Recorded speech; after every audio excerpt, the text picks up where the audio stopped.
This video is powered by the pros at Pascal Air Plumbing and Electric. Arkansas owned, Arkansas operated. GoPascal.com.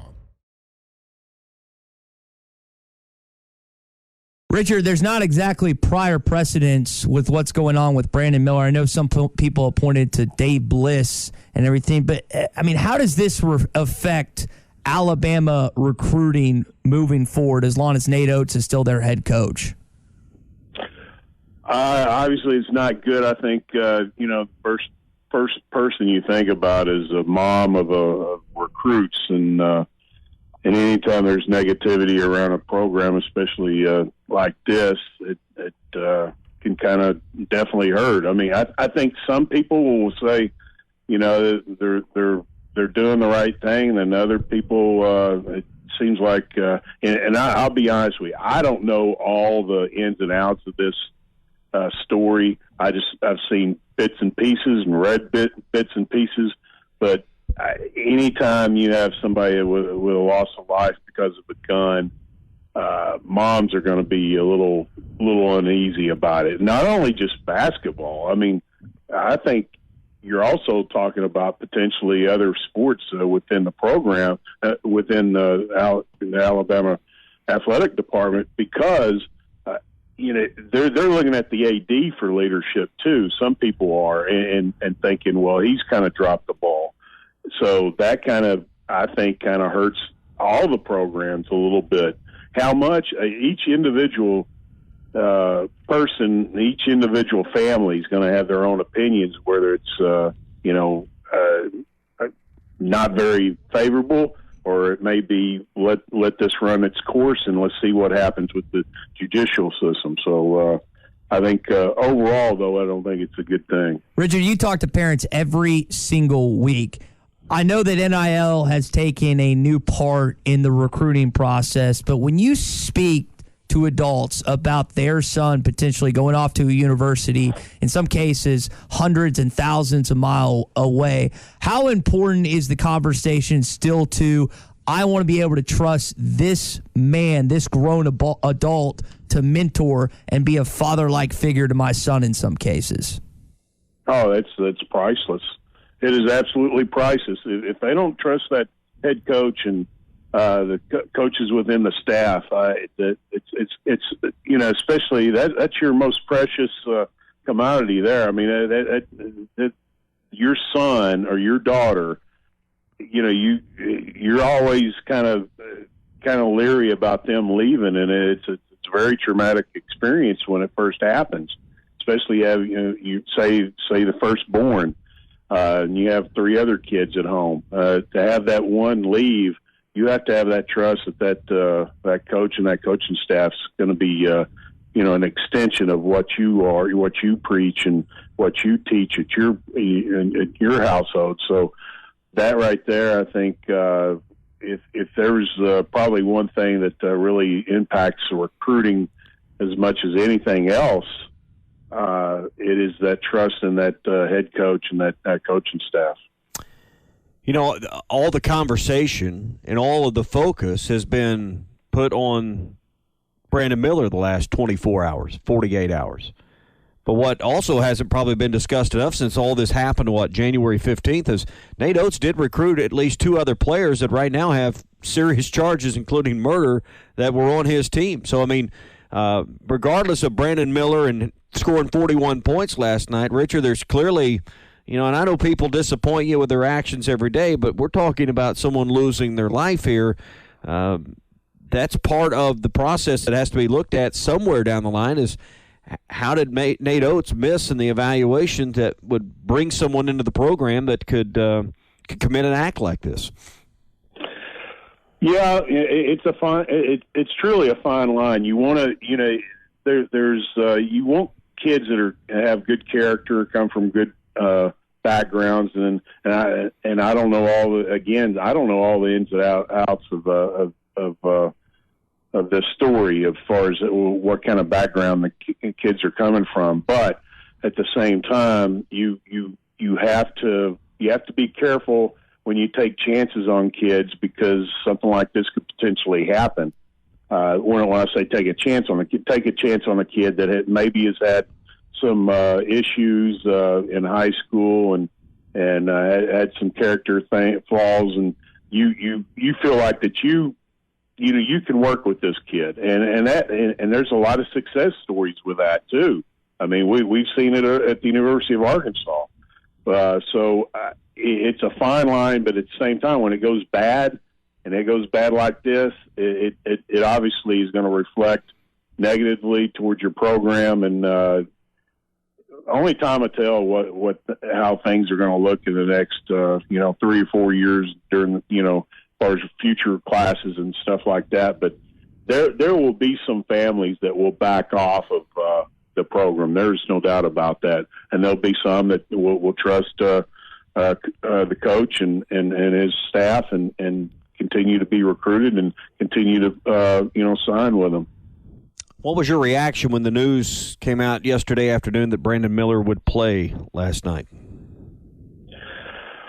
I had mixed emotions. I'm a firm believer in so a lot of the information I'm getting, be honest with you, just because I've just been busy with other stuff, is on our message board, and on our message board, it is.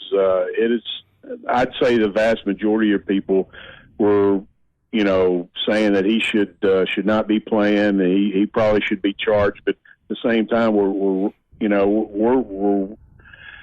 a law-abiding type country, as far as we let the law stand, and if the DA, the prosecutor, doesn't have a case of charging the young man, I mean,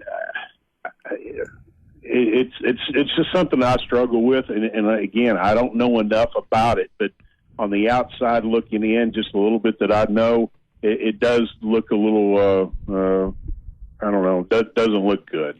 From the optic standpoint, is this something that coaches in this league and outside this league will negatively recruit against Nate Oates in Alabama?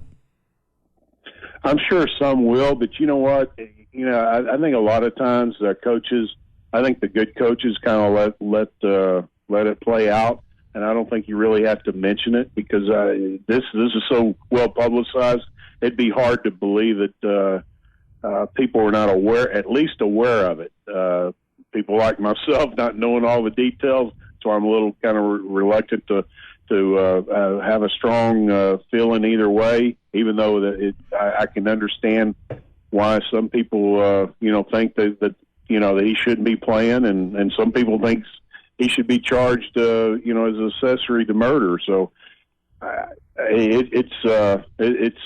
it's something that we haven't seen in quite some time. There's no doubt about that. When you look at the basketball side of things, because I think we've been pretty concrete on the court side and that, how does this change the outlook for Alabama trying to win the league, trying to couple all the distractions, in addition to Nashville, how the SEC tournament sets up? What does this do to the psyche of the Crimson Tide right now? Yeah, I mean, you said it. It's a distraction, and from what I understand, what some of the crowd at South Carolina was giving Miller their thoughts about the situation, and I'm sure it wasn't pretty. So he's got to, if he continues to play, and obviously had a very good game last night. I saw that.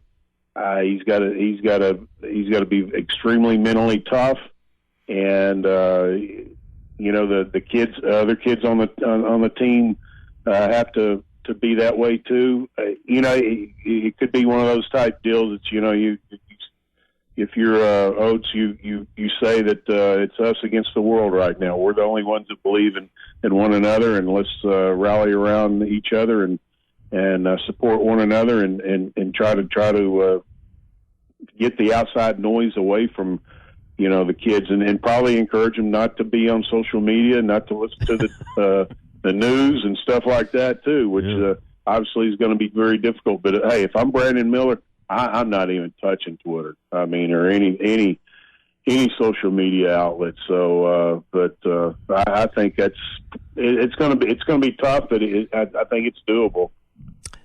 So what happens Saturday? Bama narrowly escapes the worst team in the league at their place in Columbia, South Carolina last night. Had to go to overtime. What happens with the Razorbacks Saturday? coming to Tuscaloosa? Well, I think if you're Arkansas, obviously you feel pretty confident about yourself, and then Alabama, you truly don't know what their mindset's going to be like on Saturday, and we don't know going forward until it plays out. But I think if you're Coach Muss, you just worry about your team and whether he brings up what's going on. I mean, I don't know, but it's obviously out there. The kids are going to know about it, but at the same time, I think the number one thing you should do is just focus on yourself and play it out. And obviously, it could be such a distraction that Alabama doesn't play as well as they usually do. And obviously, last night seems to be part of a little bit of that. That case, a little bit of that involved. Richard Davenport with us here, Recruiting Thursday on the Morning Rush. Getting ready to head into high school basketball tournaments across our state, lower classifications and regionals.